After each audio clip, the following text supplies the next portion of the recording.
Chapter 12. As the Crow Flies. The TARDIS flew through the maelstrom of space-time at breakneck speed. While its course was straight and true, it spun and pivoted on its axis as if dancing, or perhaps seeking to confuse. In its wake, trailing by around 100 of its lengths, flew the impossible. A black bird of the corvid family flapped determinedly through that same swirling time and space, an environment it was never born to. Nevertheless, still it came, its beady eyes never losing their hold on the TARDIS. Inside the TARDIS, the Doctor dashed from panel to panel frantically, while Clara Oswald stared at him with concern, touched by fear. "Come on, girl, come on. I know there's more to you than that." The whine of the TARDIS's engines was at an unusually high pitch. The pulsing aspect to their sounds also had a far higher rate than was normal. The central column of perspex, encasing various metal rods and plates, was rising and falling with such fury it seemed it might well shake apart. "Doctor, will I make it?" Clara asked hesitantly. The Doctor grabbed his head in his hands by his hair. "We must outrun the shade," he cried. "This shouldn't be possible. How did it learn to fly through space-time freely in the first place? How is it so fast?" Clara looked down at the rear view screen on the main console and stared grimly. The Doctor joined her. Juddering and flickering weirdly, almost as if it fluttered in and out of existence, was the black bird, staring directly out of the viewer, seemingly straight into Clara Oswald's eyes. She shuddered. "Do you think Ashilda and Romana will be able to do something about the builders of the Shades? Strike a deal, perhaps? Once they realize the damage it is causing to reality, know that it has learned to cross through space-time itself, causing the universe to shatter." The Doctor stared silently for a long moment. "They may not believe that that is the truth. But there is always hope," he finally admitted, still staring at the image on the screen. "Even when it's forlorn," Clara responded with a grim smile, gallows humor. The Doctor returned her smile, born of the same spirit. "Even then," he conceded grimly. He returned to staring at the view screen, lost in thought. Finally he looked up, still musing, but seemed as if something was finally coalescing in his mind. "It's quite small, really, isn't it? Our persistent bird, I mean." "Well, yes," Clara agreed. "But in this case, I fear size isn't everything. It still carries my death mark. It turns out the Grim Reaper is a homing pigeon." Clara once again smiled faintly, attempting to make light of the situation, but largely failing. The Doctor chuckled, but was equally poor in carrying it off. "Oh no. I fear you are quite mistaken in this case. Size may very well be the key. Have you any idea how massive the TARDIS is?" Clara smiled indulgently at the Doctor. "Well, given I've got lost in here more than once, I would imagine it's quite heavy." "Very heavy," the Doctor agreed. "And weight, like responsibility, comes with a great deal of power." "What are you getting at, Doctor?" "That shade may be fast, but it probably doesn't require much power to achieve this. It probably carries practically no weight at all. The TARDIS is matching its speed, more or less, but achieves this with far greater power. We need to turn this power difference to our advantage." Clara nodded. "Okay, how?" "Have you ever been to Sagittarius A?" the Doctor asked casually. Clara frowned. "The name sounds familiar, but I can't say I have. Where is it?" The Doctor gave a knowing smile. "It's at the center of the Milky Way." "Isn't there a supermassive black hole there?"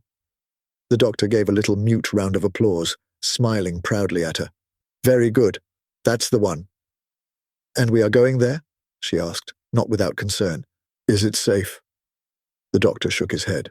"Absolutely not," he stated boldly. Clara looked aghast, but never quite lost confidence in her friend. You have a plan, I assume. When do I not? He countered. Clara cocked her head at him. I suspect more times than you admit, she said, unable to hide a smile. The doctor sniffed. I'll never tell. Now the doctor moved to the navigation panel of the main console. Changing course for Sagittarius A. We're going to get up close and very personal, he announced. Quite rapidly, the view screen began to show the approaching black hole. Well, not the black hole itself so much as those stars closest to it, caught up in insanely fast orbits, many accreting material into the invisible black hole itself, passing into that lightless region within the event horizon. We are going to trace a parabolic path and graze the event horizon as we go. This should allow us to pass beyond this monster's influence. Which monster? Sagittarius A or the Shade?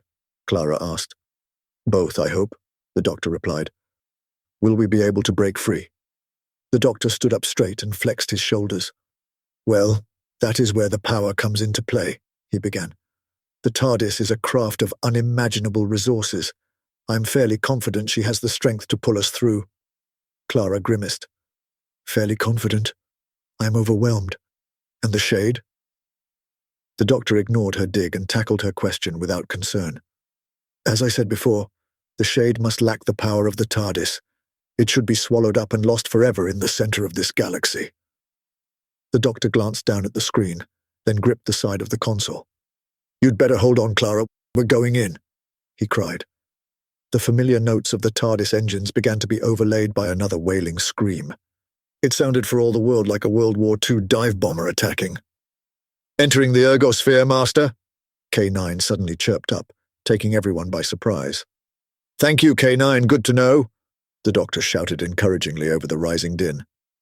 Approaching event horizon, Master, K9 then reported. The TARDIS was rattling quite violently by now. Excellent, everything is going to plan. It was unclear exactly who the doctor was trying to convince. Tangential trajectory to event horizon achieved, Master. Finally, the doctor cried and dashed round to the rear view screen, where Clara still waited, gripping the console for all she was worth. They both watched as their unshakable pursuer flapped along in their wake, approaching that same perilous trajectory along the edge of the event horizon. It seemed as if its wingtip were touching that region of utter blackness. Departing tangential trajectory, Master. Beginning ascending phase of parabolic course. From the rear view screen, they could tell that the quantum shade was still in the tangential phase of its trajectory, still scraping the event horizon.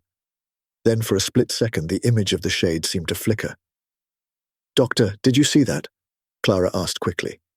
The doctor frowned with deep concern. I'm not sure, he said slowly. I can't be certain, Clara continued, but for a second it looked almost like two birds, or perhaps some sort of reflection in the event horizon. But that would be impossible, wouldn't it, Doctor? The doctor continued to stare at the screen. The event horizon certainly can't reflect light, the doctor agreed thoughtfully. A look of horror now crept slowly across Clara's face. Doctor, she said quietly, is it getting closer?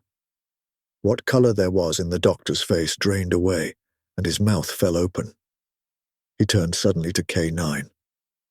K9, what is the trajectory of the shade? The shade has attained an ascending trajectory, Master. Its velocity has also increased. A shattering realization hit the doctor. Bloody Penrose, he said softly and bitterly. Doctor, what is it? Clara asked in hushed tones. The doctor turned slowly to face his companion. Clara, I am so sorry, he said flatly. Clara gripped the doctor by the shoulders. Tell me, what went wrong? The doctor shook his head. I am a fool, he began, eyes downcast. The quantum shade gained energy as it fell into the black hole's gravity well. It had gained a great deal by the time it reached the event horizon. While traveling there, it underwent pair production, produced a twin, which fell into the black hole, inside the event horizon, I mean. Clara shook her head in disbelief. But shouldn't that mean it lost energy, when it produced a pair? The doctor shook his head sadly. When its partner sacrificed itself to the monstrous appetite of Sagittarius A, it tricked the beast. The very act of eating allowed the free shade to steal from the black hole, This is why the shade is gaining, even now. As he spoke, they both turned back to the rear view screen. The black hole was already lost from view as the TARDIS had already achieved its new path in space and time. The crow-like bird could still be seen, however, and now it was barely 50 TARDIS lengths behind, and the distance was visibly closing. Clara shuddered. At the speed it's moving, or rather is capable of moving, once it enters the TARDIS, it will rip through me faster than the eye can see, faster than a speeding bullet. Perhaps that would be for the best, not to see it coming. The doctor considered this for a moment. No, I don't think so, he said thoughtfully. I think it flies at a speed deemed natural to its current medium. Now, it was never naturally meant to fly through space-time like this. It seemed to evolve to overcome its constraints, to reach out to you across all of time and space. But however inconceivable its current speed may be, once in atmosphere I suspect it will very much be as the crow flies. Clara looked far from reassured. Inside the TARDIS, vast as it may be, I fear that will be fast enough. Clara then gasped and pointed behind the doctor, staring up the stairs leading to the entrance doors. The doctor turned to regard those same doors. They were quite some distance away, and it took the doctor a few moments to locate the cause of Clara's concern. The inside surface of the door seemed to have acquired a blemish, or a small lump, but it was far from clear from where they were standing. The doctor ascended the stairs, Clara trailing warily behind him. As they reached the top, the shape finally became recognizable. It was a large black beak. "Doctor, is it stuck?" The doctor waggled his head as he regarded the half-closed beak jutting out before him. "Unfortunately not. I suspect it is having trouble in the transition from space-time flight to air travel, a transition further complicated by a rather solid door. However, we both know solid objects have no real substance to a quantum shade. Eventually, it will overcome its confusion and seep through." Their conversation was interrupted by a loud, raucous, screeching caw. The beak was now completely exposed and open. Above glinted two beady black eyes, fixed doggedly on Clara Oswald. Clara had jumped upon first hearing the bird's cry, but now stared the shade down, unflinching. "Quick, Clara!" the doctor cried. "Come with me!" As he said this, he trotted a few steps towards the top of the stairs leading back down into the TARDIS. Clara did not move. "Where?" she said, still staring into the black avian visage. "Where can we run to? The TARDIS may contain a lot of space, but I can't outrun a bird on foot." "Contain a lot of space?" The doctor repeated Clara's words back to himself, lost in thought. Clara turned to face him now. "What is it, doctor?" The doctor gave a single chuckle, with an oddly grudging tone. "May come in handy, eh?" he muttered to himself. Then he looked Clara in the eyes. "I assume you still want to avoid this, at all costs," he said, suddenly deadly serious. "Of course, I've kind of got used to living," Clara cried, her hands in the air. The doctor nodded. "Then," he said slowly, "come with me if you want to live." With that, he turned and walked briskly back down the stairs to the main console. Clara trotted after him. The doctor began flicking switches on one of the panels there. "Doctor, what are you doing?" Clara asked with nervous glances over her shoulder at the main doors. "I'm just moving an old item of mine from one cupboard to another," the doctor said elliptically. At that moment there came a second caw. The quantum shade had broken free of the door. The doctor grabbed Clara's shoulders. "Clara, run!" He ran then, dragging Clara with him, and led them both into a short white corridor leading away from the main console room. There were entrances to the left and right about halfway down the corridor, and it was towards the right-hand opening that the doctor now guided them. The door was closed, but the doctor had it open in a moment via a nearby keypad. Together, they burst into the white room beyond. In spite of the imminent danger, Clara staggered to a halt, stunned by the eye-wrenching vision before them. There were walls, floor and ceiling just beyond the opening of the door itself, those to left and right complete with roundels, those above and below flat and featureless, all white, barring the shadows within the roundels themselves. So far, all was in keeping with the rest of the ship. But it was the shape of this space which twisted the mind and gut. In some sense, it was a little like being inside a peeled banana.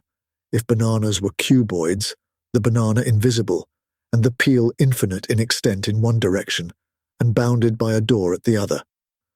In other words, utterly unlike a banana.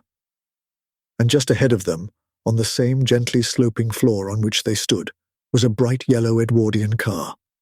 In its own way, perhaps the object most reminiscent of a banana in this room.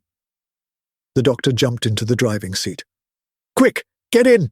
he yelled at Clara. After a moment's pause, she complied.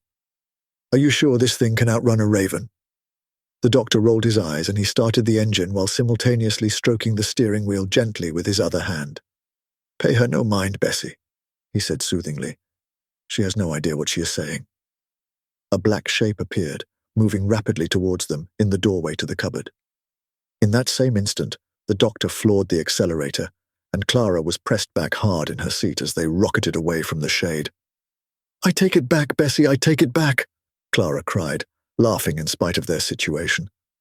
As they drove forwards, walls, floor, and ceiling all spread away from each other in ever-widening space. Clara looked around in wonder and amazement.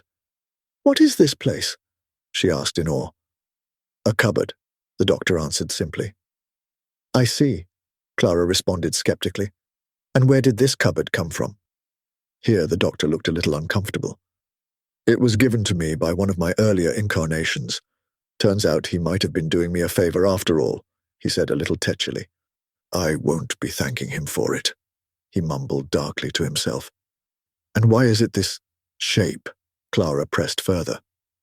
The doctor waved around him with one hand, the other firmly upon the steering wheel. "This tract of hyperbolic space-time," he explained airily, "should go on forever, in theory, at least in the direction we are driving." Clara nodded sagely. Incredible. They drove on together for several minutes. Eventually, Clara felt forced to voice a minor nagging impression. "Shame it's such dull scenery." The doctor frowned, clearly irritated, but also contemplated the criticism. Finally, he flipped open a panel on the dashboard and began tapping a few buttons there. "Well, I never," he muttered to himself. "The young fool left the config file of this room open to change." "What can you do?" Clara asked with renewed interest. "Well, for a start, this," the doctor announced with a flourish. As he spoke, the scenery began to shift, starting at Bessie's location and rolling outwards in a rippling wave. The entire surface they were driving on transformed into what appeared to be rolling English countryside, peeling off into the distance. Meanwhile, the walls and ceiling became a pleasant sky blue. Clara laughed in delight, clapping. Then she was struck by a thought. "Is there any music in this vehicle?" she asked hopefully. The doctor rolled his eyes once more but smiled indulgently. He reached over to another part of the dashboard closer to Clara and pulled out what looked like a microphone on a retractable, flexible support. "Just make your request into that," he said. Clara leaned towards it and whispered something. The strains of gentle strings began to waft from hidden speakers. This was joined now by the voice of Louis Armstrong. What a wonderful world! And so, the doctor and Clara drove on and on through endless English fields of green, serenaded courtesy of an aging roadster named Bessie. Eventually, the song ended. Clara turned to the doctor. "Doctor, we can't keep driving forever, can we?" she said with a hint of sorrow. "I suppose not," the doctor agreed briskly. "It's time we headed back." Clara looked at him in horror. "Back? But that's where the quantum shade is." The doctor shook his head. "Not straight back. This vast pocket universe has given us ample room to maneuver, and Bessie has put quite a bit of straight-line distance between us and the shade. We shall angle around our pursuer and still arrive back at the door with quite some distance between us." Clara nodded her understanding, but still looked uneasy. "But once we're back at the door to this place, once we're back inside the TARDIS proper, we'll still have that thing after me. What can we do?" The doctor ran a hand through his hair, looking pensive. "Well, we shall have some time on the journey back, and before it arrives at the door, to give this some consideration." Clara gave her silent assent, and the doctor turned the car through 135 degrees. Their journey back had been as picturesque as the final part of their outward tour, but this time there was no music.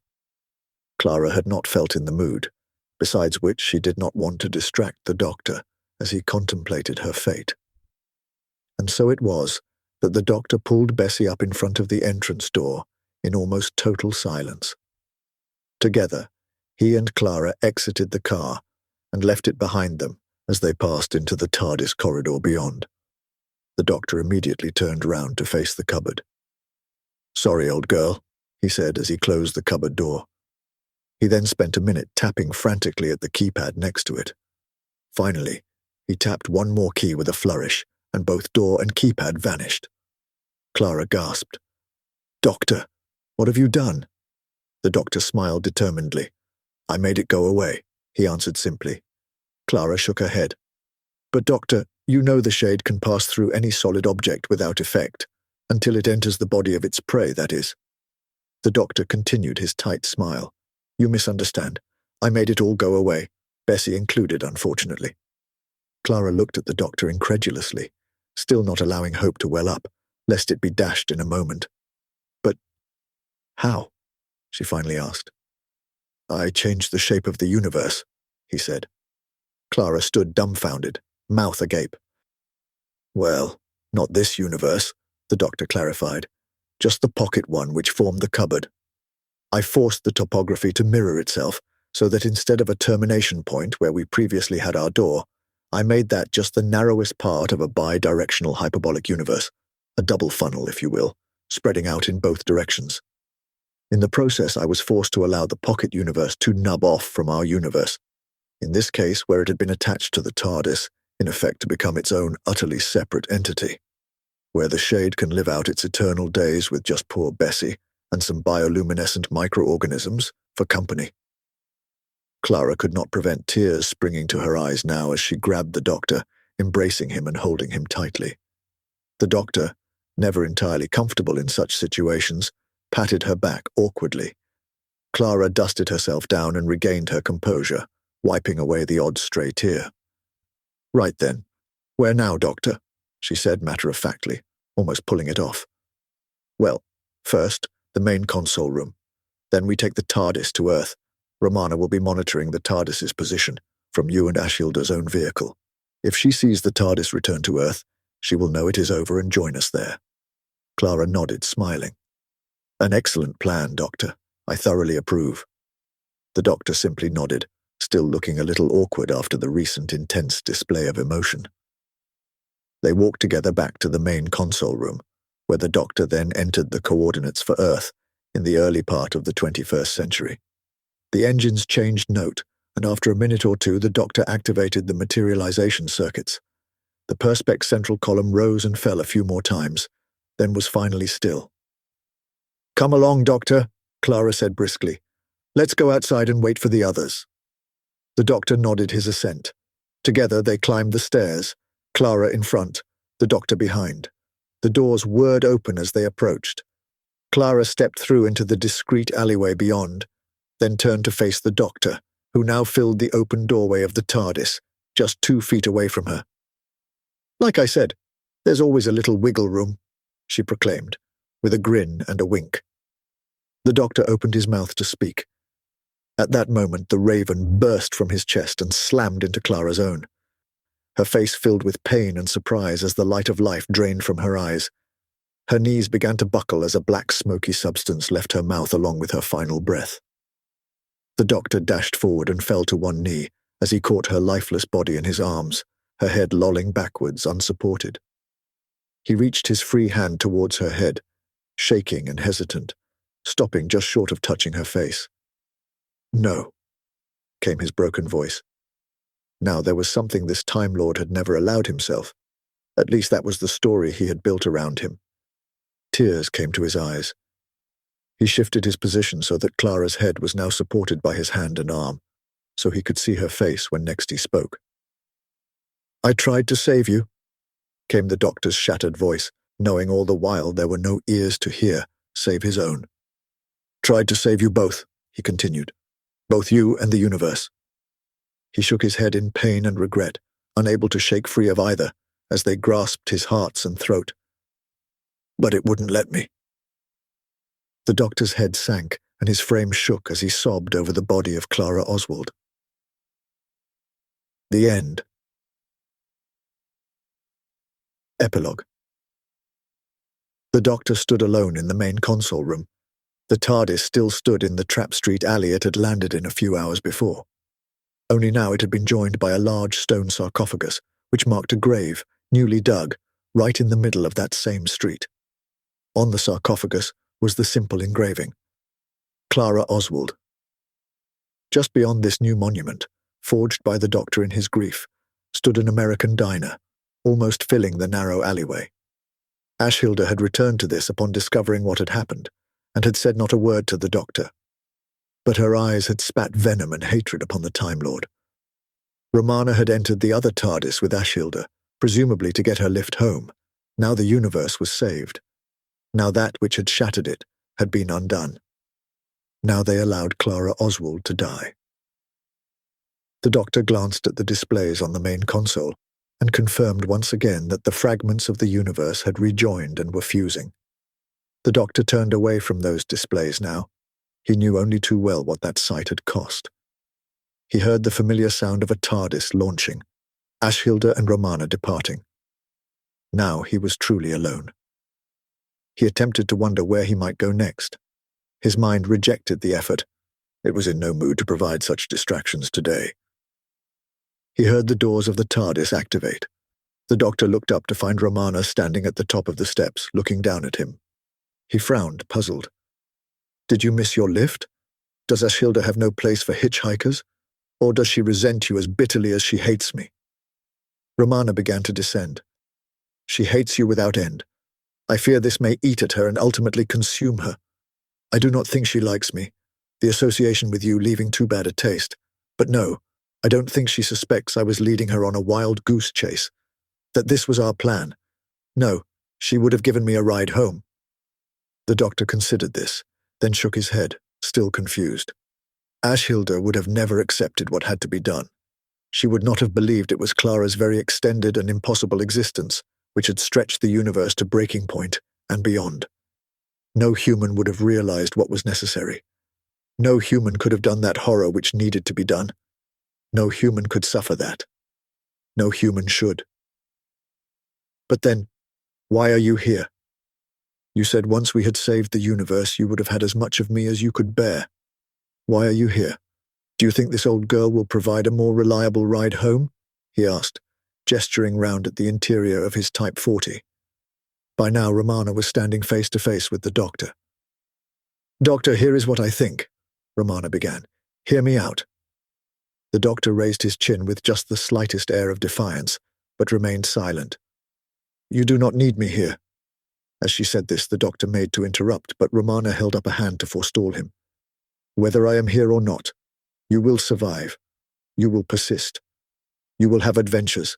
Save the day, save the world, save the universe. You will triumph, and yes, you will suffer. And all this you could, and would, do without me here."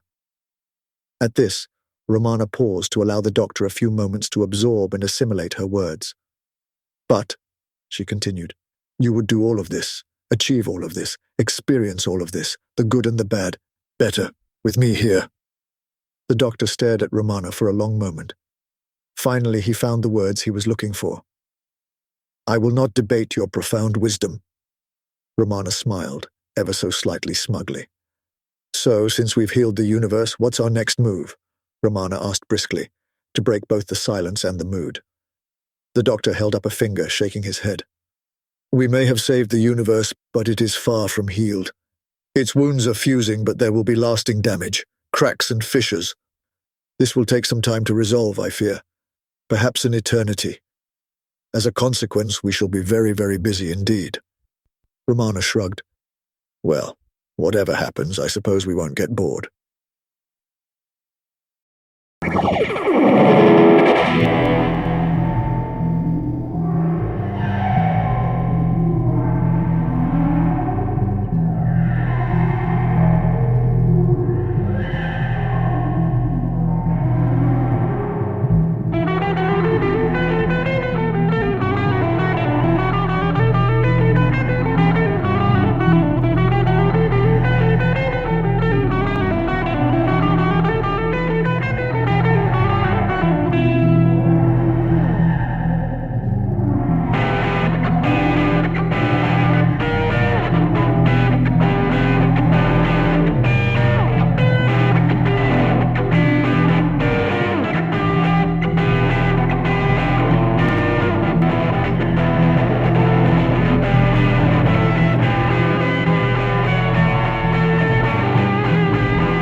Masters, mistresses, the Doctor requires materials in order to maintain the TARDIS and ensure continued functionality. He similarly requires carbon-based comestibles to sustain his own biological functions and existence. Master would never say this, but he requires aid beyond that supplied by this unit in order to acquire these.